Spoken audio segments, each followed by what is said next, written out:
All right, guys, welcome to another episode with me, Ennis, Whiteacre Properties. We're at 53 Fenwood Street in Framingham. A really interesting property. I want to share a couple things about this house, how we found it, what we're going to do with it. So please follow me around. We'll go right in. This is day one for us. We haven't cleaned, we haven't done anything. We just went on record the other day. And before I bring the cleaning crew, I wanted you guys to take a look. So follow me. It's really dark and dirty in here, so we're going to do this really quick. All right, let's go straight into the kitchen.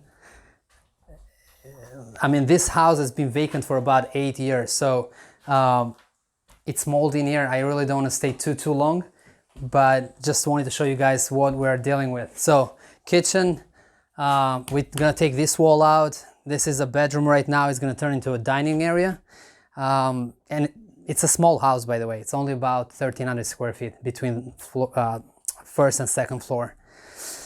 And this is the living room space. This wall is also going to come out, so it's going to be all open. But living room, dining room, and kitchen. We have to gut this place. It's definitely disgusting in here. So we have to rip out the walls, ceilings, down to the studs, and then we're starting fresh. All right. So let's go take a look upstairs. Really tiny bedrooms, by the way. Like, this is one bedroom. And I feel like it's more like a closet, you know, low ceilings. So we'll have to open this up. And this is the other bedroom right here.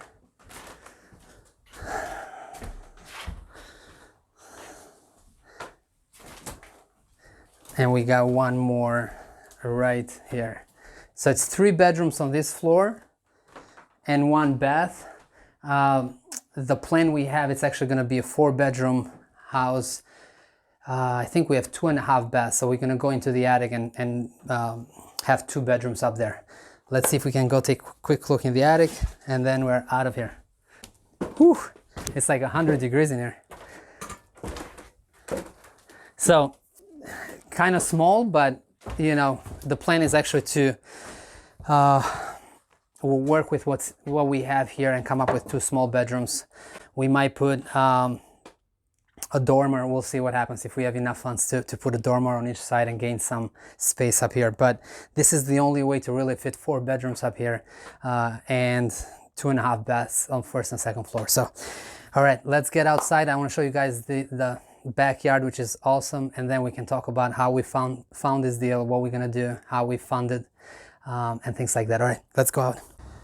All right, so let me tell you more about what happened, how we found this property. So it's been vacant for 8 years, right? Which is interesting because there was a mortgage in place, a reverse mortgage, and the seller passed away.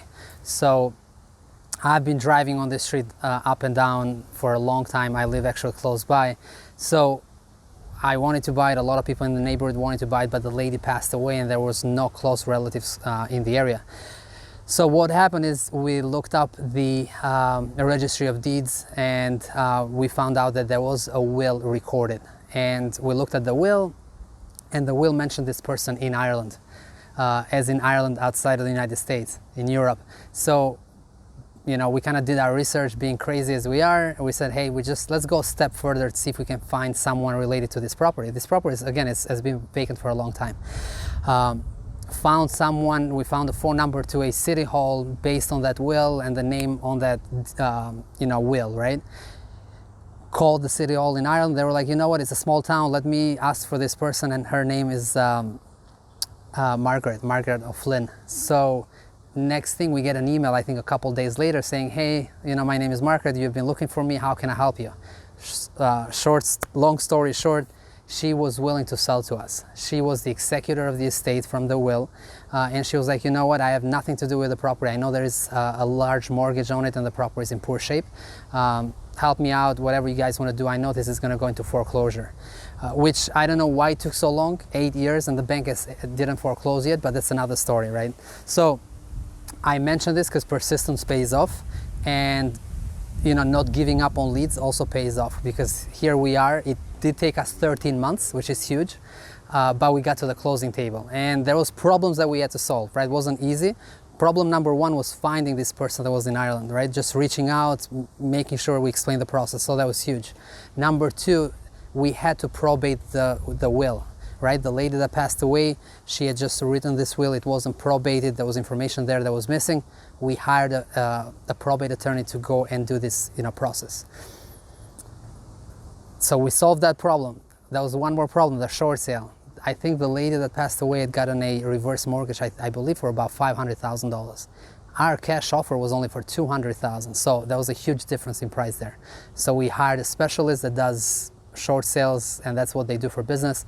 We hired them to work on this case, and they got us approved not for $200,000 but for $250,000. We decided it was still a good deal. We're gonna go with it. 2 weeks before closing, and this is about 4 months ago, we realized there is a title issue, right? And that was like, the worst of the worst, because we were ready, we were funded, we wanted to get to closing. And the title issue was with something that happened 40 years ago. This house has been in the same family, I believe, for about 45 years. And it was passed from parents to brothers and sisters, and then finally to the lady that passed away. Anyhow, there was a title issue because someone didn't sign the right form 40 years ago. And it took us months, and it took us a lot of research to find someone related to that person, because that person had passed away. And we had to do a second probate. So anyhow, 2 probates on this deal. We got everybody to the closing, and we bought it for $247,000 to be exact. Lesson learned for me is that, yes, you can go after deals and after leads, but when you solve big problems, that's when you make more money, and that's when you make a profit. But you got to solve those problems, and we can do it alone. This is definitely a result of the whole team: probate attorneys, short sale specialists, everybody involved. So yeah, a lot going on this one. This is definitely unusual, but I'm happy that this is past, we got it done, we closed on it, and now we're gonna focus on rehabbing it. Hard money lender, that's how we raise the capital. We got somebody that's coming in and financed 90% of the purchase. And I think rehab budget is about $140,000, because it's like literally everything has to be brand new. So let's wrap this up. If you guys have any questions, let me know. Please like and subscribe our channel. I'm doing this just to share with you, what this business is like, what the numbers look like. These are real deals, right? This is not something I'm making up. This is 53 Fenwood Street in Framingham. Go at the Registry of Deeds, look at those, at everything that's recorded there, because it's a real story. All right, guys, thank you for watching. I'll see you on the next one.